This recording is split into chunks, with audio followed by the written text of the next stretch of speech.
The cargo ship dropped out of faster-than-light travel with a shudder that Yuna barely noticed anymore. She had made this run 17 times in the past year. The view outside her cockpit window shifted from the strange colors of hyperspace to the normal darkness of regular space, dotted with distant stars. Ahead of her, orbital station Terra 9 hung like a massive metal flower, its docking arms spread wide to receive ships from across the galaxy. Yuna stretched in her seat and began the docking procedures. Her fingers moved across the controls with easy practice. She was 19 years old and had been flying freight runs for 3 years now. It was honest work, and it paid well enough to send money back home to Earth and save a little for herself. "Incoming vessel, identify yourself." A voice crackled through her communication system. The voice had a strange quality to it, like someone speaking through water. That would be a Krillian, probably. They always sounded like that.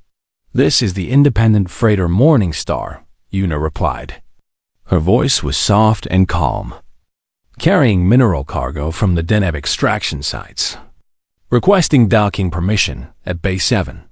There was a pause. Then the voice came back, sounding almost amused. "A human ship?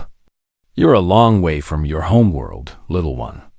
Proceed to Bay 7. Try not to bump into anything." Yuna said nothing to the mocking tongue. She had heard it before. Most aliens found humans amusing or curious. Earth had only joined the galactic community 8 years ago, and humans were still rare in most sectors.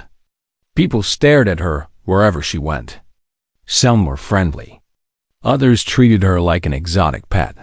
She guided her ship toward the docking bay with steady hands.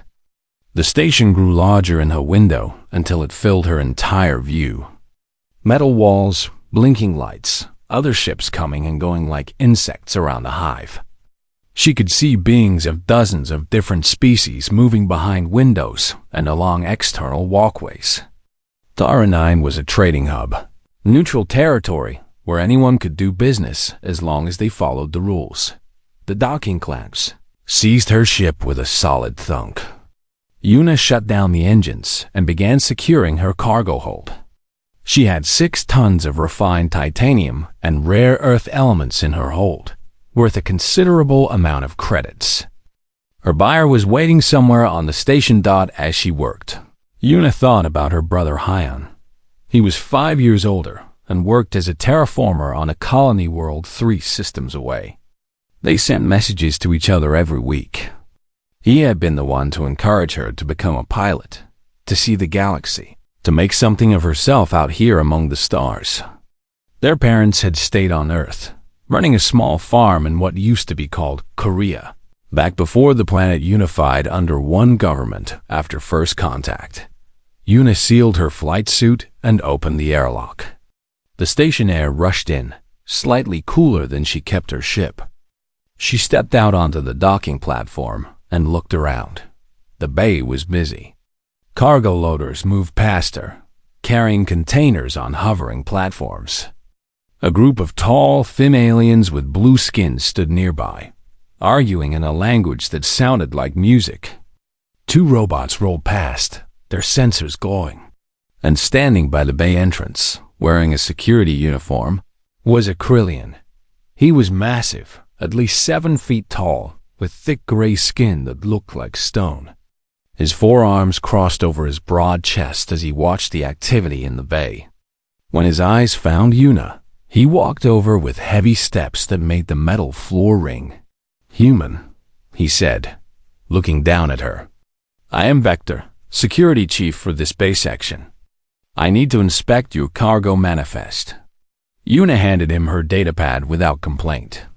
She barely came up to his chest. Most aliens were bigger than humans. Earth's higher gravity had made humans compact and dense, while species from lighter worlds grew tall and thin. Vector scrolled through her manifest, his eyes narrowing. "Rare minerals, valuable. You carry this alone? No crew? No guards?" "Just me," Yuna said simply. He made a sound that might have been a laugh. "Humans." So small, so soft, yet you fly around the galaxy like you own it. He handed back her pad. The cargo is approved. But I would be careful if I were you. There have been incidents lately. Pirates, raiders. They look for easy targets. I'll be careful, Una said. She meant it. She had heard about the Red Claw gang that operated in this sector. Everyone had heard about them. Vector walked away, shaking his massive head. Una watched him go, then shouldered her bag and headed into the station proper. The corridors of Thyra 9 were wide and tall, built to accommodate dozens of different species. Una felt small walking among the crowd. Aliens of every shape and size moved around her. Some walked on 2 legs, some on 4, some on 6. Some flew using wings or anti-gravity devices. The air smelled like 100 different worlds, a mix of scents both pleasant and strange. She found a quiet corner near a viewing port and checked her messages. One from Hyan, telling her about his latest project. One from her buyer, confirming their meeting time in 2 hours. And one from her mother, asking when she would visit home again. First time on Thyra 9? A voice asked. Yuna looked up. An alien stood nearby, shorter than most, with green-scaled skin and large golden eyes. He wore a merchant's robes and carried a datapad similar to hers. No, Una said. I've been here before. Ah, good. Then you know to be cautious. My name is Ralph. I am a merchant, like yourself. He gestured toward the window. Beautiful station, yes? But dangerous too. The Red Claw has been very active lately. Just yesterday, they robbed 3 ships and took 2 crew members as slaves. Una's expression didn't change, but her attention sharpened. The station security allows this? Ralph made a dismissive gesture. Security here is, how do you say, not very motivated. Many are paid to look the other way. The Red Claw is led by Corvin, a Gentauri warlord. He's very powerful, very cruel. His Lieutenant Thresh is worse. Why are you telling me this? Una asked. Because you are young, and alone, and human. Humans are still new to the galaxy. You do not know all the dangers yet. Ralph's golden eyes were kind. I lost a friend to the Red Claw last month. I would not wish to lose another potential friend. Be careful, young human. Do your business quickly and leave. Thank you, Una said. She meant it.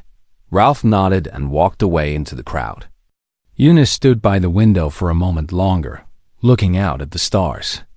She thought about Hyan's words, from long ago when they were children surviving Earth's harsh wilderness during a training exercise. Never start a fight, he had told her. But if someone strikes first, finish it so completely, they never think of trying again. She hoped it wouldn't come to that. She just wanted to deliver her cargo, collect her payment, and move on to the next job.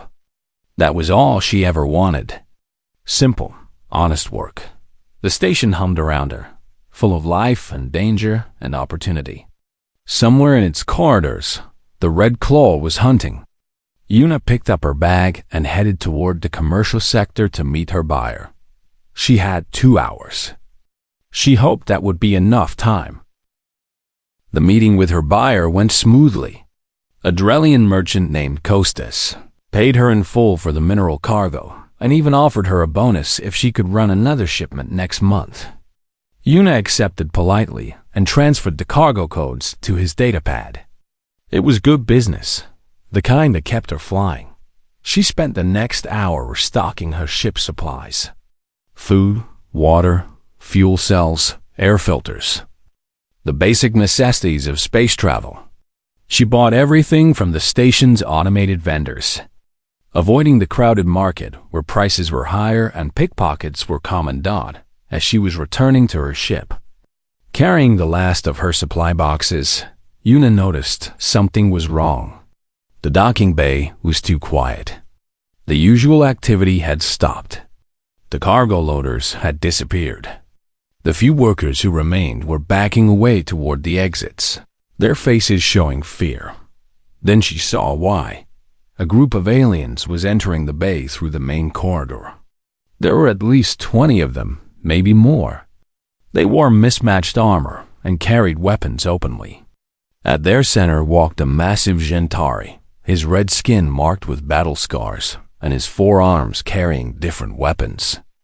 He wore a necklace made of what looked like teeth from various species. The Red Claw had arrived. Yuna kept walking toward her ship, her steps steady and calm. She didn't run. Running would draw attention.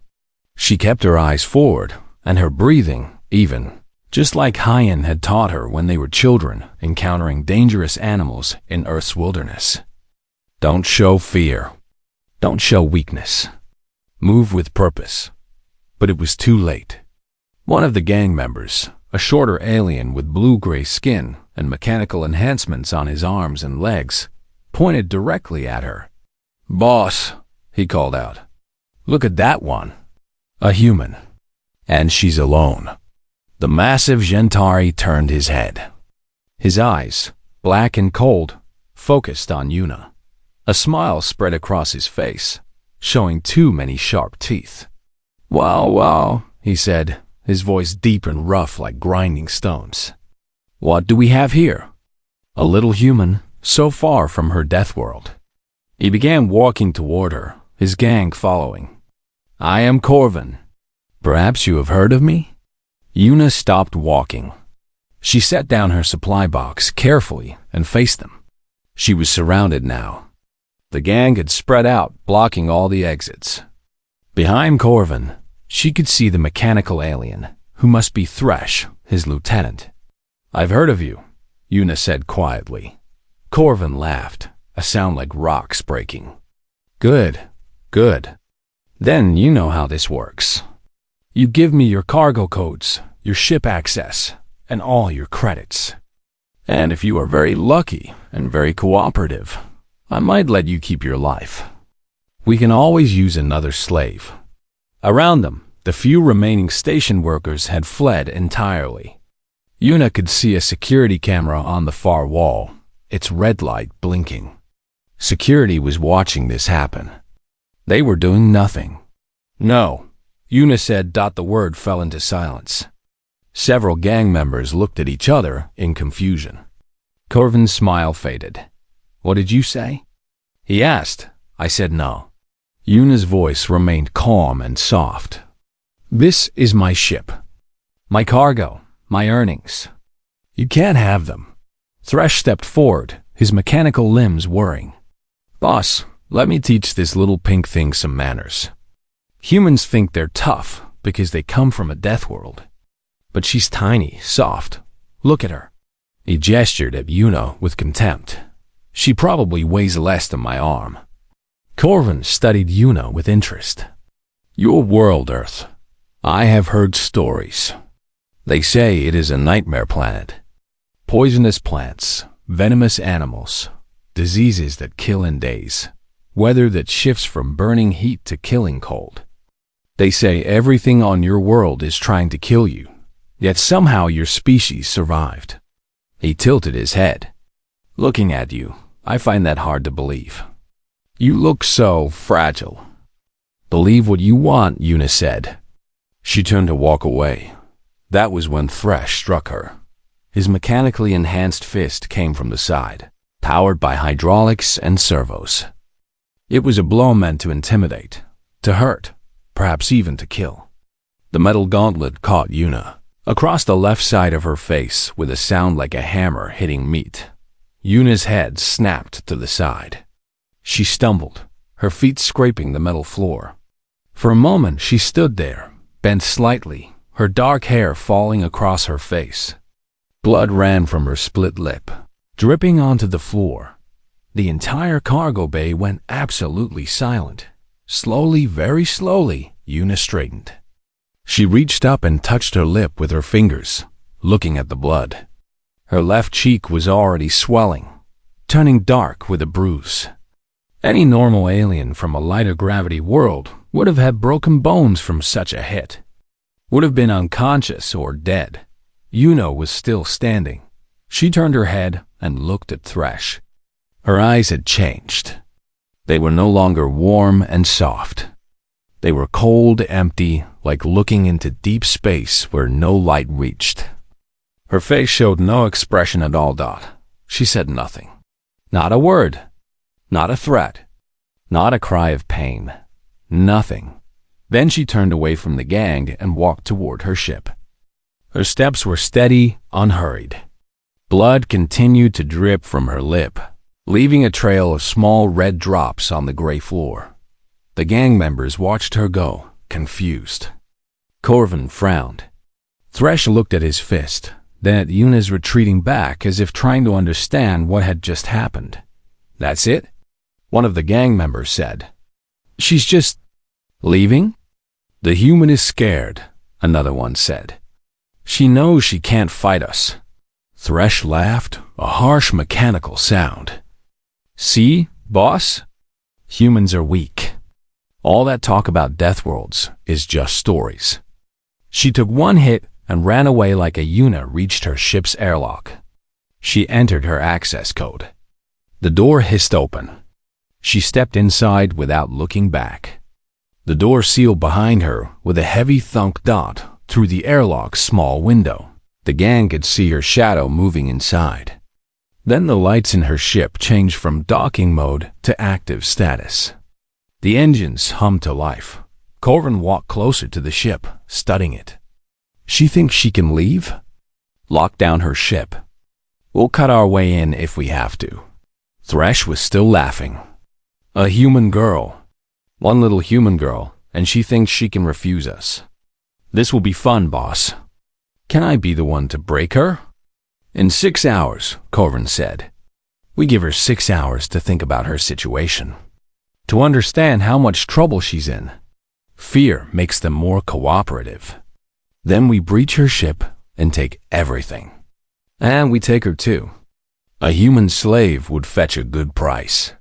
The gang moved away from Una's ship, laughing and joking among themselves.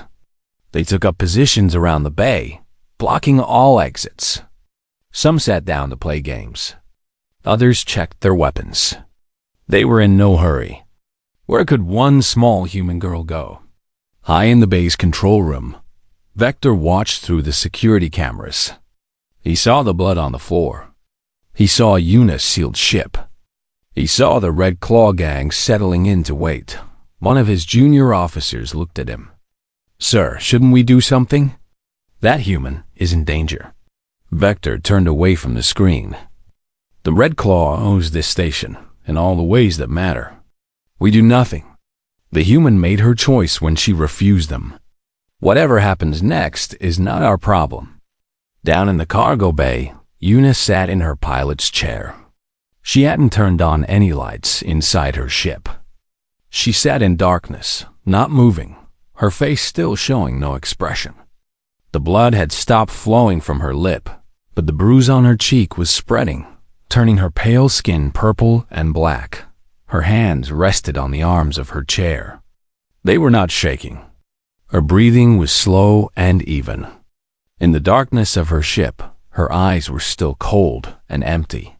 She reached out and began pulling up files on her computer. Station schematics. Medical databases showing different alien species and their anatomies. Inventory lists of her ship's equipment and supplies. She studied everything with careful attention, her eyes moving across the screens. Reading, learning, planning. Outside, the Red Claw gang laughed and joked. They had 6 hours to wait. They were confident. They were sure of themselves. They had all the weapons and all the numbers. Inside her dark ship, Una worked in silence. The first hour passed in complete silence. Inside her ship, Una moved from compartment to compartment with careful, deliberate steps. She gathered tools from the maintenance locker. A welding torch, a hydraulic wrench, carbon fiber cables, a plasma cutter used for emergency repairs. Each item was examined, tested, and then set aside in a specific location. She opened the medical kit, and studied its contents. Stimulant injectors designed to keep a pilot awake during emergencies. Pain suppressors. Coagulation gel for sealing wounds. She read the labels carefully, noting which medications worked on human biology and which were meant for other species in the cargo hold. She moved containers around, creating clear pathways and choke points. She adjusted the lighting controls, memorizing which panels controlled which sections. She tested the artificial gravity settings, noting how to adjust them from the main control panel. Outside her ship, the Red Claw gang had settled into a waiting pattern. Some played cards, using strange alien decks. Others sharpened their weapons or checked their armor. Thresh paced back and forth, his mechanical limbs clicking against the floor, occasionally glancing at Yuna's sealed ship with anticipation in his eyes. Corvin sat on a cargo container, watching and waiting. He had done this many times before. The waiting was part of the intimidation. Fear grew in silence. By the time they breached the ship, most victims were crying, begging, ready to give up everything without a fight. 2 hours in, other ships began leaving the docking bay. Captains who had been loading cargo suddenly decided their business could wait. They departed quickly, not wanting to be anywhere near what was about to happen. Within 90 minutes, every other ship had gone.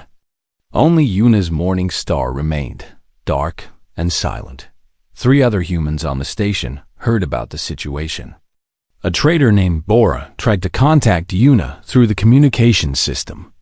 There was no answer. An engineer named Tai Yang attempted to reach her through emergency channels. Still no response. A medical worker named Hannah went to the bay entrance, but Red Claw guards turned her away with threats.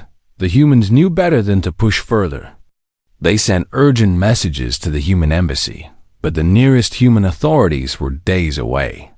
By the time help arrived, it would all be over. Ralph, the merchant who had warned Yuna earlier, stood at a viewing window overlooking the docking bay. He watched the sealed ship and the waiting gang. Another merchant, a tall Pelion with purple skin, joined him. "The human girl," the Pelion said. "She should have just given them what they wanted. Now she will lose everything anyway, plus her freedom or her life." Ralph shook his head slowly. "You don't understand. None of you understand." "Understand what?" "She's one small female against 40 warriors. The outcome is certain, is it?" Ralph's golden eyes reflected the lights of the bay below. "I have studied humans since they joined the galactic community. Everyone sees their size and thinks they understand them. Small, soft, fragile. But we forget where they come from." The Pelion made a dismissive sound. Yes, Earth, a death world. We've all heard the stories. Mostly exaggeration, I'm sure. Have you read the actual reports?" Ralph asked. "Earth has predators that hunt in packs, using strategy and cooperation. It has plants that can kill with a touch. Weather that shifts from deadly heat to killing cold in hours. Diseases that evolve faster than most species can adapt. And yet humans not only survived, they thrived. They became the apex predators of their entire planet. Every other dangerous thing learned to fear them." "So what?" The Pelion said. "That was on their world. Here in civilized space, those skills mean nothing." Ralph turned away from the window. "Perhaps you're right. Or perhaps Corvin is about to learn why you should never corner a predator from a death world. Especially when you've already heard it." 3 hours passed. Then 4. Yuna continued her preparations. She reviewed the station's gravity settings again. Thyra 9 was set to 0.6 standard gravity, comfortable for most species. Earth's gravity was 1.0, 67% stronger. Yuna had grown up in that heavier pull. Her muscles, her bones, her entire body was built for it. Here, she was stronger than she appeared. Faster than she should be. She tested her movements in the low gravity. A simple step launched her farther than it would on Earth. A jump carried her twice as high. She adjusted, learning the rhythm of it, understanding how to move efficiently in this lighter environment. From her computer files, she pulled up information on the species she had seen in the gang. Gentary physiology. 4 arms, high strength, thick skin, but vulnerable nervous clusters in their necks and lower backs. Krillians, massive and tough, but their knee joints were comparatively weak. Pellions, tall and fast, but their bones broke easily under side impact. She wasn't planning murder. She was planning education. 5 hours in, Corvin stood up from his container. "1 more hour," he announced to his gang. "Everyone check your weapons. When we breach that ship, I want it done quickly." The human has had enough time to think about her mistakes. Thresh activated his mechanical enhancements, servos whining as hydraulics pressurized. "Boss, I want to be first through the door. That human struck me as disrespectful. I want to show her what happens to those who disrespect the Red Claw." "You didn't strike you," one of the other gang members said, laughing. "You struck her." "She didn't do anything. She disrespected me by not falling down," Thresh growled. "Same thing." The gang laughed at that. The idea that being too tough was disrespectful seemed funny to them. Up in the control room, Vector received a communication from the station master. "What's the situation in Base 7? "The Red Claw is preparing to breach the human ship," Vector reported. "Everything is proceeding as expected." "And you're not intervening?" "No, sir." The human was warned. She made her choice. There was a long pause on the line. Then the station master said, "I just received a message from the human ship. Automated medical supply requisition. She's requesting trauma supplies, emergency surgical equipment, and body bags to be delivered to Base 7 in exactly 1 hour." Vector frowned. "Body bags? Is she planning to kill herself?" "The requisition lists quantities sufficient for 40 individuals, not 1. Vector looked at his screens, at the sealed ship, at the 40 armed gang members preparing to breach it. "That makes no sense. Is she delusional? In shock?" "I don't know," the station master said. "But approve the requisition. Whatever happens, we'll need medical supplies." With 30 minutes remaining, Una stopped moving. She sat in her pilot's chair, hands resting loosely on her knees, breathing slow and steady. Her face showed no expression. The bruise on her cheek had turned a deep purple black, and her lip was swollen where it had split. She thought about her brother Hyan, about his words. "Never start a fight." But if someone strikes first, she thought about Earth, about the survival training all children received. How to face a predator. How to survive when everything around you wants you dead. The most important lesson. Overwhelming force delivered with absolute precision. She wasn't angry. Anger was useless. Anger made you stupid, made you sloppy. What she felt was something colder, something more focused. A decision had been made. Actions would follow. Nothing more complicated than that. Her computer chimed softly. 5 minutes until breach time. Una stood up. She moved to the airlock and placed her hand on the manual release. She watched the countdown on her wrist display. 4 minutes. 3. 2. Outside, the Red Claw gang gathered at her airlock, weapons ready. Thresh held a plasma torch, preparing to cut through the door. Corvin stood behind him, confident and eager. 1 minute. Thresh activated the torch, pressing it against the airlock seal. The metal began to glow red, then white. 30 seconds. The gang tensed, ready to rush in the moment the door failed. 10 seconds. Thresh cut through the last section of the seal. The door should collapse inward now, opening the ship to them. 0. Una hit the manual release from inside. The airlock door didn't fall inward. It exploded outward fast and hard, slamming into Thresh and sending him flying backward into two gang members behind him. All three crashed to the floor in a tangle of limbs and surprised shouting. Before anyone could process what had happened, Yuna stepped through the opening. She said nothing. Not a word. Her face was empty of all expression. Her eyes were cold and dark, and she moved. The first gang member to react was a Krillian. Smaller than Vecta but still massive compared to Yuna. He swung a heavy club at her head. A blow that would have crushed her skull if it connected Dot. It didn't connect Dot. Yuna moved like water, flowing under the swing. Her hand shot out, holding the hydraulic wrench from her ship. She struck the inside of his knee with surgical precision.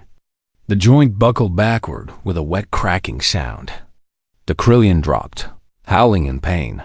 2 seconds had passed since she exited her ship. 3 more gang members rushed her at once. They had knives, shock batons, confidence. Yuna didn't back up. She moved forward, into them, using the low gravity to her advantage. She jumped, higher than should be possible, planting her foot on one attacker's chest and pushing off. He stumbled backward. She spun in midair, and the carbon fiber cable in her other hand whipped out like a striking snake. The cable, normally used to secure cargo, wrapped around another attacker's weapon arm. Yuna landed, pulled hard, and used his own momentum to swing him into the third attacker. They both went down in a heap. 8 seconds. Thresh was back on his feet now, rage burning in his eyes. His mechanical limbs whirred as he charged at Yuna, faster than a normal being could move. His enhanced fist came at her like a piston. Yuna's hand moved in a blur. The welding torch activated, and she jammed the bright flame directly into the joint of his mechanical arm. Sparks flew. Hydraulic fluid sprayed. The servo screamed and locked up. Thresh's punch stopped mid-swing, his arm frozen. His eyes went wide with shock. Yuna stepped in close and struck him in the throat with 2 extended fingers. Not hard enough to crush it, but hard enough to make breathing difficult. Thresh staggered back, gasping, clawing at his neck with his working arm. 15 seconds. The gang was no longer laughing. They surrounded her in a rough circle, weapons raised. Yuna stood in the center, turning slowly to keep them all in view. Her face remained expressionless. She still hadn't made a sound. Corvin watched from the back, his confidence fading. This wasn't how it was supposed to go. The humans should have been terrified, crying, begging. Instead, she moved like a machine, like something that couldn't feel fear or pain. All at once, Corvin roared. Don't give her space to move. 10 gang members rushed in from all sides. Yuna dropped low, sweeping the legs out from under the closest attacker. As he fell, she grabbed his arm and used him as a shield against 2 others who tried to hit her with their weapons. The clubs hit their own teammate instead. Yuna rolled to the side, came up next to a cargo container, and hit the gravity panel she had memorized earlier. The gravity in that section of the bay suddenly increased to 1.5 standard. 5 gang members who were running toward her suddenly weighed almost 3 times what they were used to. They stumbled, fell, unable to move under the crushing weight. Their bones, evolved in lighter gravity, weren't built for this. Yuna moved out of the heavy gravity zone. She was slower here too, but she was built for it. They weren't. 30 seconds. A Pelion with a plasma rifle took aim from a distance. Smart, staying back, using range. The rifle charged with a high whine. Yuna grabbed a small metal tool from her belt and threw it. The tool hit the rifle's charging coil with perfect accuracy. The weapon overloaded, sparking and dying. The Pelion stared at his broken rifle in disbelief. Yuna was already moving toward him. She closed the distance in 3 long jumps, the low gravity carrying her forward like she was flying. The Pelion tried to use his rifle as a club. Yuna ducked under it, struck his side with the heel of her palm. Pelion bones were light, made for speed, not strength. His ribs cracked like dry sticks. He dropped, gasping. 40-5 seconds. More gang members came at her. She met each one with precise, efficient violence.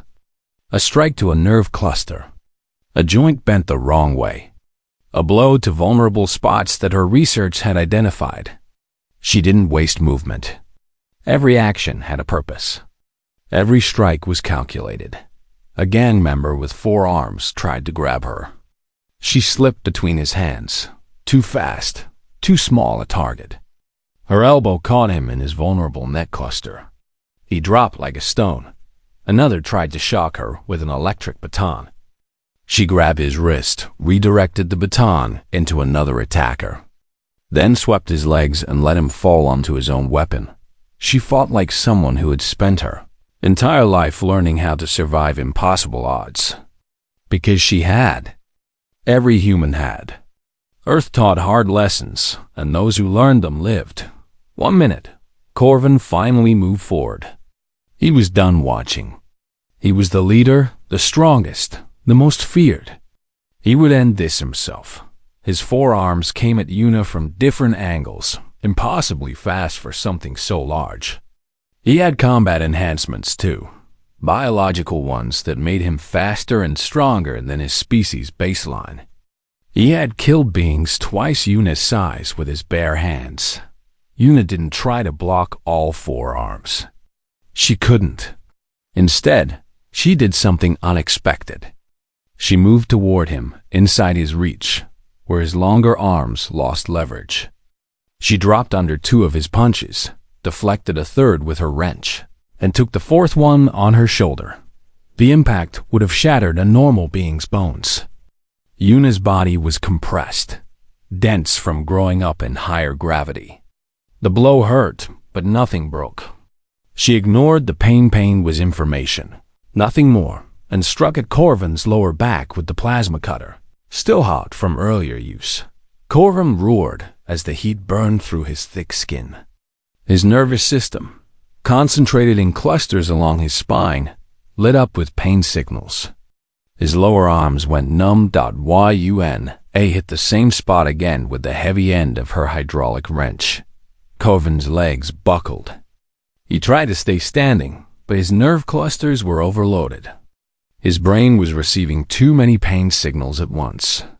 He dropped to his knees. Yuna moved around him, grabbed one of his upper arms, and before he could react, twisted it backward in a direction arms weren't meant to bend. The joint popped, then cracked. She released it and grabbed the other upper arm. No, wait. Corvin tried to say crack. Both upper arms broken in 3 places each. Useless. He couldn't lift them. Couldn't fight. Couldn't do anything except kneel there, howling in pain and humiliation. Yuna stepped away from him. She turned in a slow circle, looking at the cargo bay. Bodies lay everywhere, groaning, crying, trying to crawl away. 38 gang members were down. 2 had fled when they saw their leader fall. None were dead, but none were in any condition to fight. The entire fight had lasted 2 minutes and 17 seconds. Medical alarms began blaring across the station. Emergency teams, prepared by Yuna's earlier request, rushed into the bay with stretchers and equipment. They stopped at the entrance, staring at the scene in shock. Yuna walked through the wounded gang members, her steps careful to avoid them. Blood covered her clothes, though most of it wasn't hers. Her shoulder throbbed where Corvin had hit her, and she had taken several other impacts during the fight, but she was still standing, still moving. She reached her ship's airlock and turned around one last time. Corvin knelt in the center of the bay, tears of pain running down his scarred face. Around him lay his entire gang, broken and beaten. He looked up at Yuna, and for the first time in his violent life, he felt true fear. Yuna's expression didn't change. She looked at him with those cold, empty eyes. She didn't speak, didn't threaten, didn't gloat. The silence said everything that needed to be said. You struck me once. This is the lesson. Learn it well. She stepped back into her ship. The airlock door closed behind her with a final solid sound dot in the control room. Vector stared at his monitors in complete silence. His hands shook slightly. Every screen showed a different angle of the same impossible scene. One small human girl, 40 armed warriors. And the girl had one dot. The station master's voice came through his communicator, shaking. What? What just happened? Vector couldn't answer. He didn't have words for what he had just witnessed. Down in the bay, medical teams began treating the wounded. Corvin was loaded onto a stretcher, his arms secured in emergency splints. As they carried him away, he kept looking back at the sealed ship, at the small vessel where a Deathworld girl sat in silence. He would never forget this day. None of them would. The lesson had been taught. The medical teams worked for 3 hours treating the wounded gang members. Broken bones, nerve damage, dislocations, burns, and trauma. The station's hospital filled quickly.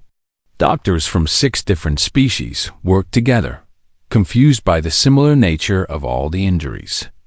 Each one was precise, calculated, designed to disable without killing. Yuna sat inside her ship, cleaning her tools and putting them back in their proper places. She worked slowly and carefully, her movements calm and methodical. Her shoulder ached where Corvin had struck her, and she had bruises forming on her ribs and legs. She treated her injuries with basic medical supplies, applied coagulation gel to small cuts, and took a mild pain suppressant. Then she sat down in her pilot's chair and waited 30 minutes after the fight ended. Vector arrived at her airlock. He stood outside, unsure how to proceed. Finally, he knocked on the hull. Human, Yuna, I need to speak with you. The airlock opened. Yuna stood in the doorway, looking up at the massive Krillian. Her face was bruised, her lips still swollen, but her eyes were calm. Am I under arrest? She asked quietly. Vector struggled with his words. He had come intending to arrest her for violence, for disturbing the peace, for assault on 40 individuals. But now, looking at this small human with her battered face and steady eyes, the words wouldn't come. The station master wants to see you, he finally said, to discuss what happened. I defended myself, Yuna said simply. They struck me first. They threatened to take my ship, my cargo, and my freedom. I responded appropriately. Appropriately? Vector's voice rose slightly. You put 40 beings in the hospital, and none of them are dead, Yuna replied. If I wanted them dead, they would be dead. I wanted them to understand. So I taught them. Something in her tone made Vector step back. He realized, suddenly, that this small human had shown mercy, that she could have killed them all and chose not to. The thought was terrifying. Come with me, he said finally. Please. Yuna nodded and followed him through the station corridors. People moved aside as they passed, staring at her. Word had already spread. The security footage was being shared across the station's internal network. Everyone had seen what happened. Everyone knew. They reached the station master's office. Inside, a dignified Drellian with silver-blue skin sat behind a large desk. Standing beside him were 2 humans Yuna didn't recognize. Yuna, the station master said. His voice was careful, respectful. I am Station Master Keller. These are Ambassador Minji and Military Liaison Gio from the Human Embassy. The 2 humans looked at Yuna with expressions that mixed concern and pride. Ambassador Minji was an older woman with gray hair and kind eyes. Jiho was younger, broad-shouldered, with the bearing of a soldier. Are you injured? Minji asked immediately. Minor injuries, Yuna said. Nothing serious. Jiho studied her carefully. We saw the footage. That was impressive. Where did you learn to fight like that? Earth, Yuna said simply. Survival training. Everyone learns it. Minji and Jiho exchanged glances. They knew what she meant. Every human child on Earth underwent mandatory survival training, learning to handle the planet's dangers. But what Yuna had done went beyond basic survival skills. Station Master Keller cleared his throat. We need to discuss the legal situation. 40 beings were injured. There are questions about questions? Jiho interrupted, his voice sharp. Those pirates attacked her, struck her, threatened her. The footage clearly shows self-defense. Yes, but the level of force was appropriate to the threat, Jiho said firmly. She was outnumbered 40-1. They were armed. She did what was necessary to survive. Keller sighed. I understand. But you must understand, this has never happened before. The Red Claw Gang has operated in this sector for 8 years. They have never been challenged successfully. And now, a single human. He trailed off, shaking his head. What happened to the gang? Yuna asked. Corvin is in surgery, Keller said. His arms will heal eventually, but he will never regain full use of them. Thresh's mechanical enhancements are destroyed. The others, they will recover physically. Mentally, that may take longer. The Red Claw as an organization is finished. Several members are already asking to testify against Corvin in exchange for leniency. Yuna said nothing. Her expression didn't change. Minji stepped forward. Yuna, we need to brief you on something. The Galactic Council has been informed of this incident. They are concerned. Concerned? Yuna repeated. About humans in general, Jiho explained. You've reminded everyone what Deathworld species are capable of. There's talk of new regulations, restrictions on human movement in certain sectors. Because I defended myself? Because you did it so effectively, Minji said gently. Most species in the galaxy evolved on gentler worlds. They're not prepared for the reality of what humans can do when threatened. You frighten them. Yuna looked down at her hands. They were bruised and scraped but steady. I didn't want to fight. I just wanted to do my job. We know, Minji said. And we'll make sure the council understands that. But there will be consequences. Good and bad. Over the next 2 days, those consequences became clear. The station's security force underwent complete restructuring. Vector resigned in disgrace, unable to face the fact that he had stood by while a gang terrorized his station. New security protocols were implemented, with actual enforcement. Pirates and raiders across the sector received copies of the footage. Within a week, attacks on human ships dropped by 73%. A new phrase entered galactic common language. Don't strike the Deathworlder. The Galactic Council issued a new classification for humans. They were now officially listed as Class 9 survival species, with warnings attached to their profile in the Galactic database. Humans are a Deathworld species with enhanced physical capabilities and high threat response. Exercise caution. Do not engage in hostile action unless prepared for significant defensive response. Yuna's buyer, Costas, offered her triple pay for her next delivery. She declined politely. She didn't want special treatment or danger pay. She just wanted fair wages for fair work. Ralph found her before she left the station. I wanted to say goodbye, he said, and to tell you something. I have been a merchant for 40 years. I have seen many things, but I have never seen anything like what you did. You could have killed them all. You chose not to. That shows more strength than the fighting itself. They needed to learn, Yuna said. Killing them wouldn't teach them anything. Ralph nodded slowly. You are wise beyond your years, young human. May your travels be safe.